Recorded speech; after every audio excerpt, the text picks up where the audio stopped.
नमस्कार दोस्तों, United class में आपका स्वागत है। इस वीडियो में हम बात करेंगे वीकली करंट अफेयर्स की। तो चलिए शुरुआत करते हैं। रूस का एनर्जिया 2023 में पहली बार पर्यटकों को स्पेस वॉक के लिए ले जाएगा। रूसी कंपनी एसपी कोरोलेव रॉकेट और अंतरिक्ष निगम एनर्जिया आरएससी एनर्जिया ने घोषणा की है कि 2023 में पहली बार पर्यटकों को स्पेस वॉक पर ले जाया जाएगा। आरएससी एनर्जिया ने स्पेस एडवेंचर्स, अमेरिका की एक अंतरिक्ष पर्यटन कंपनी है जो के साथ एक समझौते पर हस्ताक्षर किए हैं।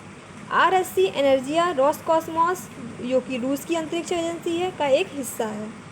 2001 से 2009 के बीच रूसी अंतरिक्ष एजेंसी ने स्पेस एडवेंचर्स के साथ 8 पर्यटकों को अंतरिक्ष में पहुंचाया है। 2001 में डेनिस टीटो, जो कि अमेरिका का एक व्यवसायी थे, विश्व के पहले निजी स्पेस एक्सप्लोरर बने थे। 23 जून को मनाया गया अंतर्राष्ट्रीय ओलंपिक दिवस। 23 जून 1894 में अंतर्राष्ट्रीय ओलंपिक समिति की स्थापना पेरिस में की गई थी। इसके चलते 23 जून को अंतर्राष्ट्रीय ओलंपिक समिति के स्थापना दिवस को मनाने के लिए अंतर्राष्ट्रीय ओलंपिक दिवस के रूप में मनाने का निर्णय लिया गया। भारत के बाहर विश्व का पहला योग विश्वविद्यालय लॉस एंजलिस में शुरू हुआ। भारत के बाहर दुनिया का पहला योग विश्वविद्यालय 23 जून 2020 को अमेरिका के लॉस एंजल्स शहर में शुरू किया गया। इस योग विश्वविद्यालय का नाम स्वामी विवेकानंद के नाम पर रखा गया है। इस विश्वविद्यालय का नाम विवेकानंद योग विश्वविद्यालय रखा गया है। इस विश्वविद्यालय को 6वें अंतर्राष्ट्रीय योग दिवस के स्मरणोत्सव के भाग के रूप में लॉन्च किया गया है।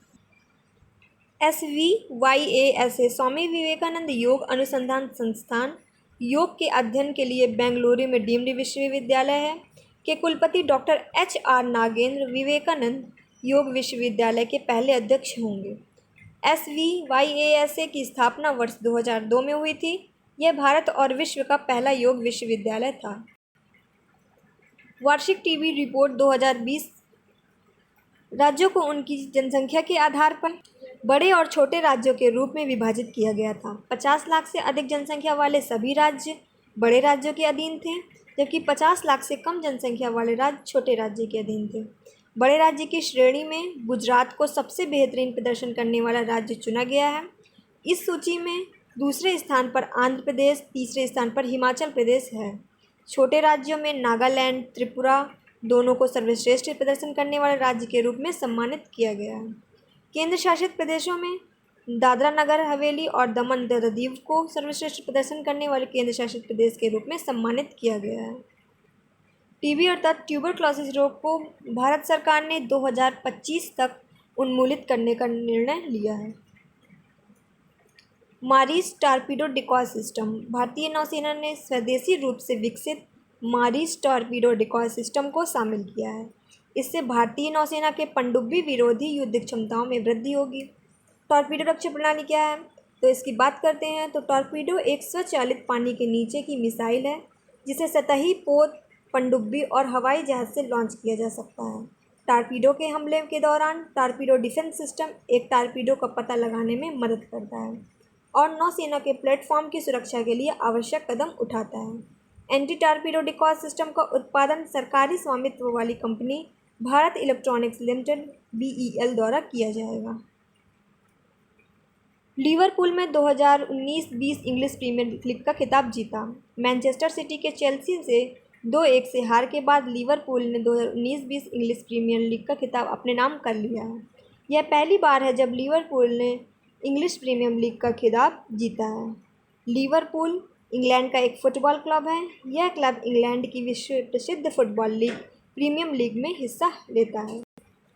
इंग्लिश प्रीमियर लीग को प्रीमियर लीग भी कहा जाता है। यह इंग्लैंड की टॉप डिवीज़न फुटबॉल प्रतियोगिता है। इसकी स्थापना 20 फरवरी 1992 में की गई थी।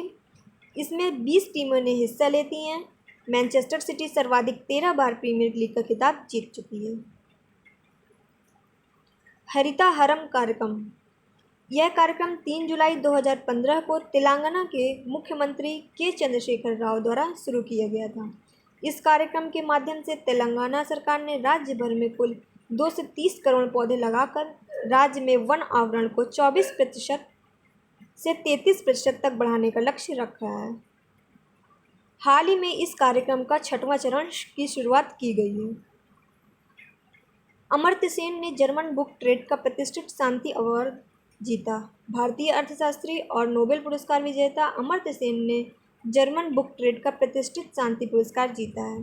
86 वर्षीय अर्थशास्त्री को वैश्विक न्याय तथा सामाजिक असमानता पर अपने दशकों के काम के लिए पुरस्कार के लिए नामित किया गया है। अमर्त्य सेन भारतीय अर्थशास्त्री हैं जिनका जन्म 3 नवंबर 1933 को बंगाल में हुआ था। उन्हें 1998 में अर्थशास्त्र के क्षेत्र में योगदान देने के लिए नोबेल पुरस्कार से सम्मानित किया गया था तथा वर्ष 1999 में उन्हें भारत रत्न से सम्मानित किया गया था। हाल ही में चर्चा में रही विनी महाजन, तो चलिए जानते हैं कौन है ये। 1987 भारतीय प्रशासनिक सेवा बैच की अधिकारी विनी महाजन पंजाब की पहली महिला मुख्य सचिव बन गई हैं। उन्होंने करण अवतार सिंह की जगह ली है, जिन्होंने शासन सुधारों के लिए विशेष मुख्य सचिव का पदभार संभाला था। विनी महाजन पंजाब राज्य में उपायुक्त का पद संभालने वाली पहली महिला अधिकारी भी हैं। वह 1995 में रोपड़ जिले की उपायुक्त बनी थी। दिल्ली में बढ़ते कोविड-19 के मामलों को ध्यान में रखते हुए गृह मंत्रालय ने हाल ही में घोषणा की है कि दिल्ली में सीरो सर्वे की शुरुआत की जाएगी। क्या है ये, इसके बारे में जानते हैं। नेशनल इंस्टीट्यूट ऑफ वायरोलॉजी द्वारा विकसित एलिसा आधारित एंटीबॉडी किट का उपयोग सर्वेक्षण के लिए किया जाएगा। महीने में पहली एंटीबॉडी किट का उपयोग करके नई दिल्ली में एक पायलट सर्वेक्षण किया जाता है। पायलट सर्वेक्षण के दौरान एंटीबॉडी किट का उपयोग करके अच्छे परिणाम प्राप्त किए गए। NIV की एंटीबॉडी किट को कोविड कवच एलिसा के नाम से जाना जाता है। एक सीरो सर्वे में एक व्यक्ति के रक्त के नमूने में एंटीबॉडी की उपस्थिति का निर्धारण किया जाता है। एक व्यक्ति के रक्त के नमूने में कोविड-19 इम्यूनोग्लोबुलिन G IgG एंटीबॉडी की उपस्थिति कोविड-19 वायरस के पिछले प्रभाव की ओर संकेत करती है। बात करते हैं संकल्प पर्व की। केंद्रीय संस्कृति मंत्री प्रहलाद सिंह पटेल ने संकल्प पर्व नामक एक वृक्षारोपण अभियान की घोषणा की। मंत्रालय ने 28 जून से 12 जुलाई 2020 तक संकल्प पर्व मनाने का निर्णय लिया है। इसके सभी कार्यालय, संलग्न संस्थान भी इस अभियान में भाग लेंगे। कोविड-19 महामारी के कारण देशव्यापी लॉकडाउन के दौरान देश ने एक स्वच्छ और स्वस्थ वातावरण के महत्व का अनुभव किया है। संकल्प पर्व के तहत संस्कृति मंत्रालय ने 5 पौधे बरगद, आंवला, पीपल, अशोक और बेल लगाने की सिफारिश की है। ये 5 पेड़ देश की हर्बल विरासत का प्रतिनिधित्व करते हैं। बात करते हैं कोहारा जल विद्युत परियोजना। यह परियोजना पाकिस्तान अधिकृत कश्मीर के मुजफ्फराबाद जिले के सिरन और बरसला गांवों के पास स्थित है। यह जल विद्युत परियोजना झेलम नदी पर स्थित है। यह परियोजना चीन पाकिस्तान आर्थिक गलियारे का हिस्सा है। इस परियोजना की अनुमानित लागत $2,364 मिलियन है और 2026 तक इसके पूरे होने की उम्मीद है। इस हाइड्रो पावर प्लांट का निर्माण Kohala hydro power company limited द्वारा किया जाएगा। KHCL चाइना 3 गोर्जेस कॉरपोरेशन की सहायक कंपनी भी है। KK वेणुगोपाल को भारत के अटॉर्नी जनरल के रूप में नियुक्त किया गया, या फिर ये कहें कि इनका कार्यकाल बढ़ाया गया। 29 जून 2020 को भारत के राष्ट्रपति ने भारत के अटॉर्नी जनरल वरिष्ठ अधिवक्ता KK वेणुगोपाल को फिर से नियुक्त किया है। KK वेणुगोपाल की वर्तमान कार्यकाल 30 जून 2020 को समाप्त हो रहा है। अब उनके कार्यकाल को अगले 1 वर्ष के लिए बढ़ा दिया गया है। 30 जून 2017 को KK वेणुगोपाल को भारत का 15वां अटॉर्नी जनरल नियुक्त किया गया था। उन्हें मुकुल रोहतगी के स्थान पर नियुक्त किया गया था। अटॉर्नी जनरल भारत सरकार के लिए मुख्य कानूनी सलाहकार हैं। MC शीतल वार्ड ने 1950 से 1963 तक भारत के लिए पहले अटॉर्नी जनरल के रूप में कार्य किया था।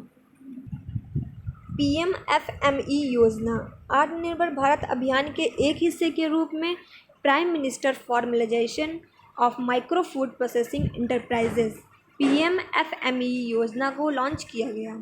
इस योजना को हरसिमरत कौर बादल केंद्रीय खाद्य प्रसंस्करण उद्योग मंत्री हैं जो कि द्वारा शुरू किया गया था। इससे पहले 20 मई 2020 को इस योजना को केंद्रीय मंत्रिमंडल ने मंजूरी दी थी।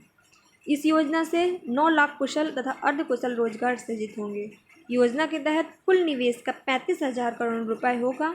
इस योजना के तहत देश भर में 8 लाख सूक्ष्म खाद्य प्रसंस्करण इकाइयाँ लाभान्वित होंगी। 27 जून को मनाया गया सूक्ष्म लघु एवं मध्यम उद्योग दिवस। सूक्ष्म लघु एवं मध्यम उद्योग दिवस MSME प्रत्येक वर्ष 27 जून को वैश्विक स्तर पर मनाया जाता है। अप्रैल 2017 में इसकी स्थापना के बाद इस वर्ष इसका दूसरा संस्करण आयोजित किया गया। प्रधानमंत्री ने लॉन्च किया आत्मनिर्भर उत्तर प्रदेश रोजगार अभियान।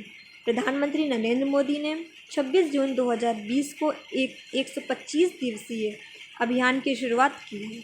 इसके तहत उत्तर प्रदेश राज्य में प्रवासी तथा दैनिक मजदूरी करने वाले लोगों को रोजगार प्रदान करेगा।